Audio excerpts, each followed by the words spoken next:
হে everyone, আসসালামু আলাইকুম। কেমন আছেন আপনারা সবাই? আশা করি সবাই ভালো আছেন, সুস্থ আছেন। চলে আসলাম আরেকটি রেসিপি নিয়ে। আশা করব রেসিপিটি আপনাদের কাছে ভালো লাগবে। তো আজ আমি যেই মাছটা পরিষ্কার করে ধুয়ে নিচ্ছি সেটা হলো ছোট একটা রুই মাছ। মাছটা দেশি মাছ ছিল, আর মাছটা কিন্তু কোনো নরম ছিল না, খুবই মোটামুটি একটু তাজা ছিল, অতিরিক্ত তাজাও ছিল না, বেশ ভালোই ছিল। তো আমি কিছুক্ষণ ধুয়ে তারপর লবণ দিয়ে মেখে রেখে দিয়েছি। আর এখন আমি আবারও 10 মিনিট পর মাছটাকে ভালো করে কুচলিয়ে তারপরে পরিষ্কার করে পানি দিয়ে ধুয়ে নিব। আর মাছ যত পরিষ্কার করে ধোয়া হয় মাছ কিন্তু খেতে মিঠা লাগে, ভালো লাগে। মাছের যে আঁশটা গন্ধ আছে সেগুলোও কিন্তু চলে যায়। তো আমি এইভাবে বারবার পানি চেঞ্জ করে কিন্তু মাছটা ভালো করে পরিষ্কার করে ধুয়ে নিচ্ছি।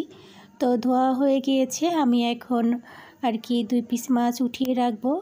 যেহেতু আমরা দুজন মানুষ তাই ভাবলাম 4 পিস মাছ রান্না করি, আমাদের এতে হয়ে যাবে। আর 2 পিস রেখে দিয়েছি, কোনো এক সময় হয়তো একটু ভর্তা বা কোনো কিছুর সাথে কিন্তু খাওয়া যাবে, সেজন্য রেখে দিয়েছি। আর হলুদ মরিচ দিয়ে মেখে নিয়েছি।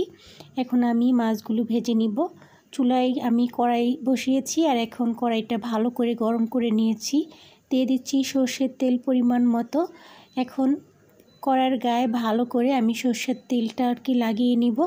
এতে কিন্তু মাছগুলো লেগে যাবে না, কড়ার গায়ে উঠে আসবে। আর যত ভালো করে আমি কড়াইটা গরম করে নিব তত কিন্তু ভালো হবে, মাছগুলো উঠে আসবে। তো এই তো মাছের এক পাশ ভাজা হয়ে গিয়েছে, আমি এখন উল্টিয়ে অপর পাশটাও ভেজে নিচ্ছি। মাছগুলো কিন্তু বেশি অতিরিক্ত কড়া করে ভাজবো না, মাঝামাঝি ভেজে নিব। অতিরিক্ত কড়াও করব না, আবার একেবারে হালকা ভাজাও দিব না। দেখতেই পাচ্ছেন কীরকম ভেজে নিয়েছি। উল্টিয়ে পাল্টিয়ে সব পাশে কিন্তু মাথা ভেজে নিচ্ছি। আমার মাছ ভাজা হয়ে গিয়েছে, এগুলো উঠিয়ে নিয়েছি।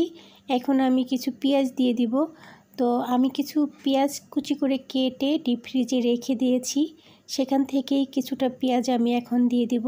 দেখতেই পাচ্ছেন এগুলো আমি সংরক্ষণ করে রেখেছি। এখন যেহেতু পেঁয়াজের দাম কম, তাই ভাবলাম কিছু পেঁয়াজ আমি কেটে তারপরে ডিপ ফ্রিজে রেখে দিই।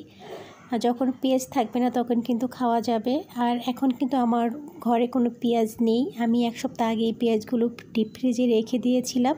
এখন কিন্তু আমার কাজে লেগে গিয়েছে, আমি ডিপ ফ্রিজ থেকে বের করে কিন্তু এখন আমি রান্নায় চলে আসছি। তো পেঁয়াজটা আমি হালকা বাদামি কালার করে ভেজে নিয়ে আমি আদা আর রসুন বাটা দিয়েছি অল্প পরিমাণে, মানে মাছের যেই অনুপাত সেই অনুপাতেই কিন্তু আমি মশলাগুলো এখানে অ্যাড করে দিচ্ছি। জিরা গুঁড়া, হলুদ গুঁড়া, মরিচের গুঁড়া, ধনে গুঁড়া, লবণ স্বাদ মতো সব কিছু দিয়ে একটু পানি দিয়ে মশলাটা ভালো করে কষিয়ে নিব।